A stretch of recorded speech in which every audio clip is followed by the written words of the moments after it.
Indian premier লিগের কারণে টি-20 cricket এত জনপ্রিয়তা পেয়েছে তা স্বীকার করতে দ্বিধা থাকবে না কারো। একই সাথে এটাও সত্যি, টি-20-র মারকুটে ক্রিকেট জনপ্রিয় হওয়ার পেছনে বিরাট অবদান ক্রিস গেইলের। যদিও সেই গেইলের আইপিএল অধ্যায়ের ইতি হয়েছিল বাজেভাবে, এবার এ নিয়ে মুখ খুলেছেন তিনি। 2021 আইপিএল চলাকালে গেইল হুট করে তার দল পাঞ্জাব কিংস ছেড়ে চলে যান। তখনই অসন্তোষের ব্যাপারে আঁচ করা গিয়েছিল। গেইল এবার দাবি করেছেন যথাযথ সম্মান পাননি বলেই তিনি আইপিএল ছেড়ে একেবারে চলে যান।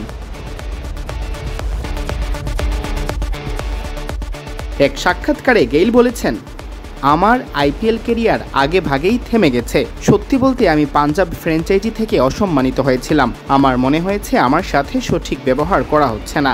এই লিগে এত কিছু করা একজন সিনিয়র হিসেবে যেমনটা করা উচিত। আমি এই দলটার জন্য অনেক কিছু করেছি। এরপর যখন আপনাকে অসম্মান করা হয় এবং একজন বাচ্চার মতো দেখে, সেবারই প্রথম আমার জীবনে ডিপ্রেশন এসেছিল।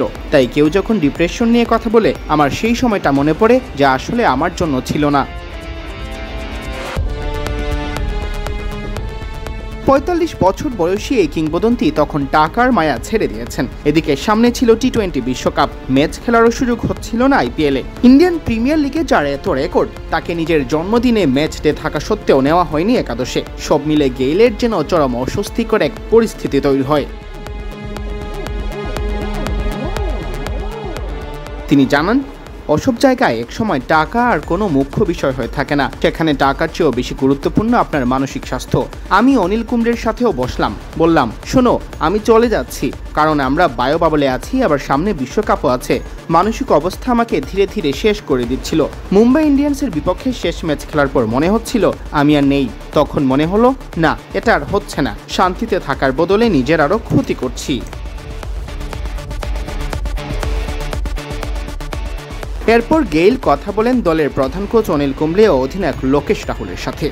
তিনি জানান, আমি তাই কুম্বলের সাথে কথা বলি এবং তখন আমার ভেতরে খুব কষ্ট ছিল। হ্যাঁ, আমি কান্না করে দিয়েছিলাম। সব কিছু যেভাবে হচ্ছিল আমি খুব হতাশ ছিলাম। আমি বললাম, তোমাকে ধন্যবাদ। লোকেশ রাহুল অধিনায়ক ছিল। সে আমাকে বলল, তুমি যেও না, থাকো তুমি, পরের ম্যাচে তোমাকে নিব। আমি বলেছি, তোমাদের জন্য শুভকামনা। এরপর ব্যাগ গুছিয়ে বের হয়ে আসি।